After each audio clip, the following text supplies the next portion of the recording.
c'est quand même exceptionnel.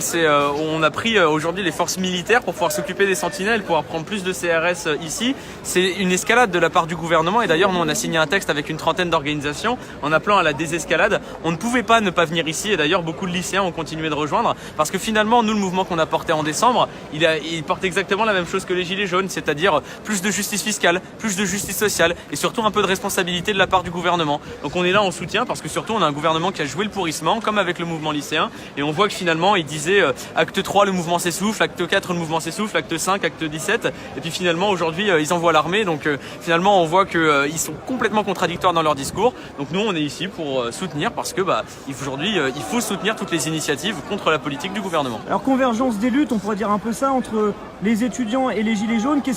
Quels sont les points de convergence aujourd'hui? Celle de s'opposer au gouvernement. Regardez ce qu'il a fait Emmanuel Macron sur les lycées. Il a enlevé de l'argent, il a fait pareil dans les facs avec Parcoursup. Et si jamais les gens ils sont ici, c'est aussi parce qu'ils manquent dans les services publics. Faut aller les interviewer, ils vont expliquer. On a rien dans les hôpitaux, on n'arrive pas à trouver un travail. Tout ça c'est parce que la politique du gouvernement elle est inefficace, mais surtout derrière parce qu'elle est ultra autoritaire. Ça fait qu'on n'a jamais connu un tel mouvement aujourd'hui en France et surtout on n'a jamais connu une telle répression. À midi, il y avait déjà près d'une centaine de personnes qui étaient interpellées. On a déjà vu ça dans un pays des droits de l'homme? Non. C'est vrai qu'on est à une cinquantaine, je vais bouger légèrement comme ça, voilà.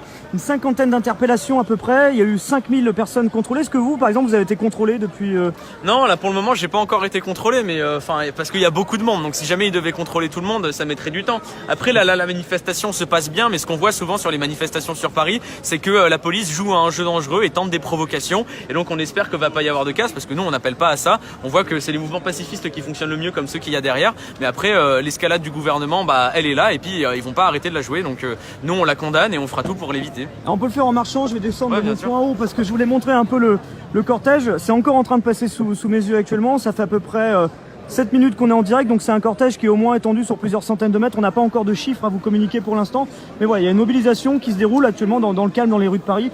Voilà, on se disait aujourd'hui, ça fait 19 semaines que ce mouvement existe, plus de 4 mois maintenant. Qu'est-ce qui vous ferait arrêter ce mouvement? Qu'est-ce qui ferait aujourd'hui que ces gens qui sont tous là aujourd'hui mobilisés? C'est que Macron, il écoute. Il avait le grand débat, c'était une initiative qui sur le fond était bien, tout le monde discute et on se met d'accord. Mais dans une grande démocratie, après un grand débat, il y a un grand vote. Et là finalement c'est Emmanuel Macron qui fait discuter tout le monde et qui enchaîne les coups de communication et qui ne met pas de vote derrière. Si jamais Emmanuel Macron il considère qu'il est le président des Français et que donc il a le soutien de la majorité de la population, alors qu'il fasse un vote.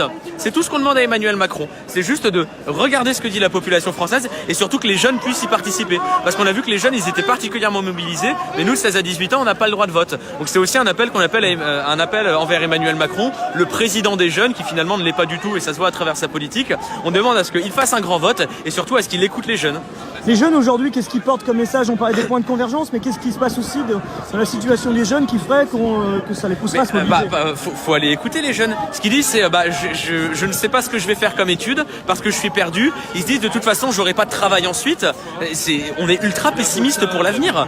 Regardez le taux de chômage et rien n'est fait pour le moment. Donc les jeunes, finalement, tout ce qu'ils demandent, c'est d'avoir un droit à l'avenir, notamment à travers les marches pour le climat. On comprend aujourd'hui qu'il faut se mobiliser ici parce que c'est notre avenir qui est en jeu. Et on voit que toutes les personnes qui sont là ici, elles se mobilisent aussi pour notre avenir. Et c'est ça qui est beau avec la mobilisation des Gilets jaunes. C'est qu'on est tous ensemble avec plein de revendications différentes. Mais par contre, on a tous ça en commun. C'est de vouloir un avenir plus juste qui n'est pas porté par Emmanuel Macron. Alors c'est vrai qu'on l'a couvert régulièrement sur Brut, donc il y a les samedis jaunes et les vendredis verts aussi. Voilà, c'est vrai qu'en ce moment, il y a une mobilisation étudiante, jeune, sur ces thématiques-là. Le prochain appel, ça va être donc pour le 29, où il va y avoir une grosse manifestation sur Paris, et il y aura une prochaine date mondiale le 24 mai. Et on a intérêt à ce que cette mobilisation fonctionne, mais surtout il faut que cette manifestation elle soit politique. J'avais vu Gabriel Attal, le secrétaire d'État à la jeunesse, aller à la manifestation pour le climat. Mais c'est une manifestation contre l'inaction climatique du gouvernement. Donc on a un ministre qui va à une manifestation contre l'inaction du gouvernement.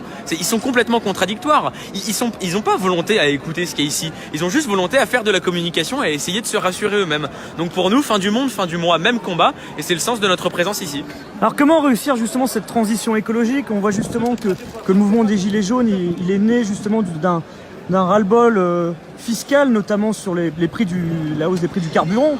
Ouais, non mais sur l'idée justement d'assurer la transition écologique. Alors derrière, il y a beaucoup de revendications qui sont venues, mais derrière justement, comment réussir à faire cette transition écologique? Déjà, dire que c'est toutes ces personnes-là qui doivent faire la transition écologique, c'est vrai. On a tous notre rôle à jouer. Par contre, faire payer le prix de l'écologie à ces personnes-là qui ont déjà très peu, là où les 100 plus grosses compagnies produisent 70% des gaz à effet de serre, nous, on doit le payer le prix de l'écologie, pas les grosses compagnies qui derrière baissent les salaires et qui font que nous, les jeunes, on n'a pas d'emploi. Donc on demande à ce que tout le monde prenne les responsabilités et aussi les amis de Macron, comme Total, comme Amazon. En fait, on demande à ce que tout le monde s'y mette et surtout les grosses entreprises.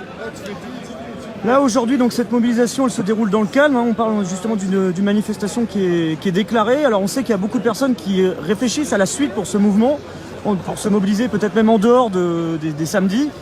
C'est quoi un peu la formule pour la suite de ce mouvement pour réussir à continuer de peser sur le débat public? C'est quelque chose qu'on est en train de construire à l'UNL. On pense que la manifestation climat, c'est plus qu'une manifestation pour le climat. C'est une manifestation pour une autre société, comme ce qui est porté avec les Gilets jaunes. Donc nous, on est en train de travailler la convergence avec des syndicats professionnels, avec des ONG, avec des assos écolos et aussi avec des Gilets jaunes, parce qu'on pense que ça ne passera que par la grève. Ça l'embête vraiment, le samedi, Emmanuel Macron. Il aimerait beaucoup qu'on arrête. Mais par contre, imaginez si jamais on se mettait tous en grève un seul jour et qu'on faisait ça toutes les semaines pour le climat, pour les salaires, juste pour avoir un avenir décent et pour pouvoir finir la fin du mois. Et là, il serait tout de suite beaucoup plus embêté parce que ça toucherait pas que lui, ça toucherait aussi ses amis de Total, les personnes qui ne payent plus l'ISF maintenant. Et en fait, on a intérêt à se mettre en grève, mais ça se construit parce que les gilets jaunes, s'ils sont là, c'est parce qu'ils disent mais la grève ne fonctionne pas. Il faut y aller collectivement, il faut le construire et nous on porte la grève climatique avec les jeunes et aussi avec les personnes salariées ou les personnes au chômage. En fait, toute la société.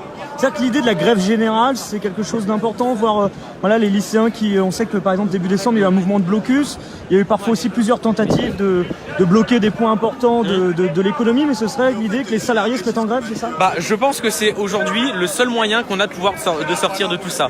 Emmanuel Macron, il est très déstabilisé par les gilets jaunes parce que en termes de communication et aussi en termes il voit en fait aujourd'hui il a le peuple contre lui. Donc Emmanuel Macron, il aimerait bien qu'on arrête le samedi, mais imaginez si jamais on se mettait en grève, qu'on bloquait l'économie, et là il aurait pas seulement à rendre des comptes aux gilets jaunes, il aurait aussi à rendre des comptes aux grosses compagnies qui derrière vont dire maintenant t'arrêtes tes bêtises et tu les écoutes parce que c'est nous que ça embête. S'il y avait un message aujourd'hui au président de la République, ce serait lequel? Écoutez-nous, ça fait 4 mois, il y a des personnes ici, ils n'ont pas eu un seul samedi pour eux depuis 4 mois. Il ne peut pas connaître ça. Donc le message envers Emmanuel Macron, c'est écoutez-nous. Après un grand débat, il y a un grand vote, surtout dans lequel doivent participer les jeunes, notamment à travers l'inaction climatique. Donc du coup, écoutez-nous. Après le grand débat, faites le grand vote. Alors justement, en parlant du grand débat, vous l'avez regardé vous? Alors il y a eu beaucoup de grands débats, on a appelé à y participer, on n'y est pas allé, c'était une mascarade, c'était un coup de communication. En gros c'était de dire regardez vous avez les gilets jaunes violents et derrière vous avez ceux qui veulent dialoguer. Ouais mais les gilets jaunes derrière, d'ailleurs qui sont pas tous violents, c'est une extrême minorité, eux aujourd'hui ils sont sur le point de gagner des choses. Les personnes qui ont été dans le grand débat ils ont rien eu. C'est quoi l'issue du grand débat? Pour le moment les deux annonces qui ont été faites, on va décaler l'âge de départ à la retraite et en plus à côté on va sensibiliser, on va prendre les militaires pour aller encadrer des manifestations gilets jaunes. C'est les deux seules annonces qui ont été faites après le grand débat. On voit que c'est des personnes qui ont juste leur ligne directrice et qui n'ont pas envie de nous écouter. Ils sont totalement déconnectés. Nous on est beaucoup plus déterminés qu'eux, donc ils vont être obligés de céder un jour. Est-ce que vous, en tant que syndicat, vous avez parfois des discussions avec le gouvernement? On sait que des fois, il y a des réunions parfois avec Jean-Michel Blanquer, qui est ministre de l'Éducation nationale. Oui, on voit le gouvernement, mais à chaque fois, encore une fois, c'est de la communication, comme ce qu'a toujours fait le gouvernement. Donc on discute avec eux, on leur dit, voilà, maintenant, il va peut-être falloir faire quelque chose. Regardez en décembre, quand les lycéens ont été bloqués, et que vous aviez les lycéens à genoux, main sur la tête, on leur a dit, vous ne pouvez pas laisser faire ça. Vous ne pouvez pas. Ils ont laissé faire. Et donc du coup, quel a été le bilan? Vous avez plus de 1500 qui sont, en plus d'être déconnectés de la réalité, qui sont ultra déterminés et qui juste n'ont aucune compassion et qui ont juste aucune compassion pour les personnes qui sont censées représenter. Donc finalement on va discuter avec eux, mais on comprend que juste aller discuter ça ne sert à rien. Si on veut aller discuter avec eux, il faut que derrière on ait une masse et qu'on soit en capacité de leur dire vous devez nous écouter parce que sinon on va continuer de bloquer le pays. On parlait de cette idée de convergence justement avec ces manifestations donc le vendredi, les gilets jaunes le samedi.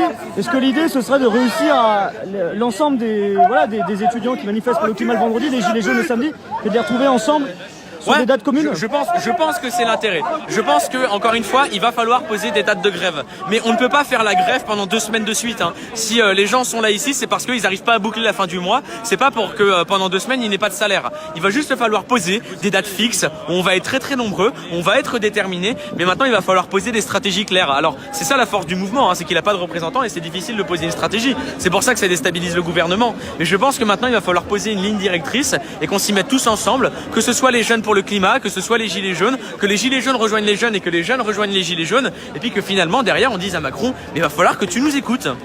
Alors on sait justement que cette semaine vous êtes rencontrés entre plusieurs personnalités politiques, des syndicats, même des associations, des collectifs, avec l'idée de faire passer un message. On sait que c'était surtout sur le fond des annonces du gouvernement de vouloir placer les militaires sur des points fixes de surveillance durant les manifestations des gilets jaunes.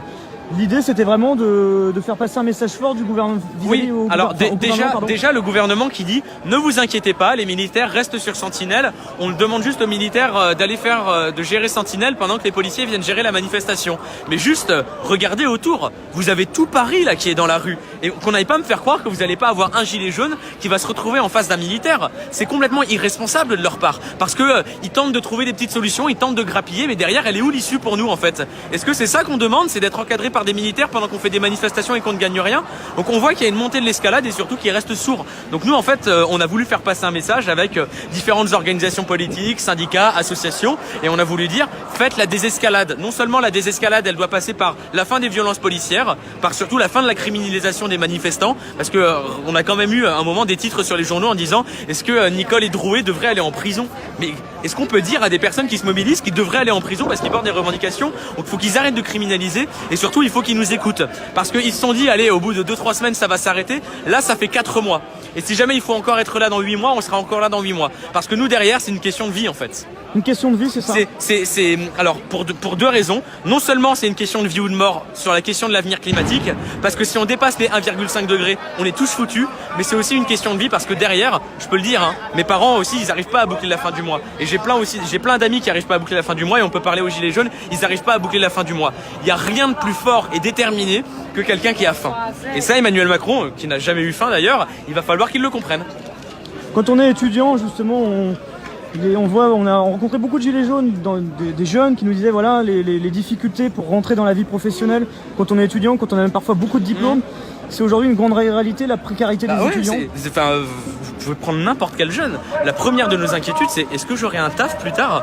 Et c'est dur de se le dire, hein, qu'à 18 ans, on soit obligé de faire un choix qui aura un poids sur les 60 prochaines années de notre vie. Surtout que derrière, on n'est pas tous à égalité. Hein. Vous allez en Seine-Saint-Denis, vous n'aurez pas le même emploi que quelqu'un qui est au centre de Paris. Et alors Emmanuel Macron et Jean-Michel Blanquer nous vantent le mérite en disant que certains sont plus méritants que d'autres. Non, c'est complètement faux. Aujourd'hui, il y a des inégalités. On n'est pas tous. Il y a les premiers de cordée, il y a les derniers de cordée. Bon voilà, il y a les derniers de cordée qui sont dans la rue et les derniers de cordée, on est plus nombreux. Donc il va falloir qu'ils rendent des comptes. Très bien, merci beaucoup Louis Boyer, en tout cas pour ces quelques mots en direct. Et justement, on rappelle donc le 29, l'idée ce serait d'avoir... Oui, donc la prochaine grève climatique, ça va être le 29, manifestation nationale, 29 mars. Et ensuite le 24 mai, ce sera la prochaine grosse grève mondiale. Et entre-temps, on va tenter de se faire entendre par le gouvernement. Et surtout, on va tenter que non seulement il traite la question climatique, mais aussi qu'il traite la question sociale, celle de tous les gilets jaunes autour. Parce que la fin du monde et la fin du mois, c'est le même combat. C'est important de dire, voilà, fin du monde, fin du mois, même combat. Donc justice sociale et climatique. Justice sociale, climatique et fiscale. Merci beaucoup Louis Boyer pour ces quelques mots en direct.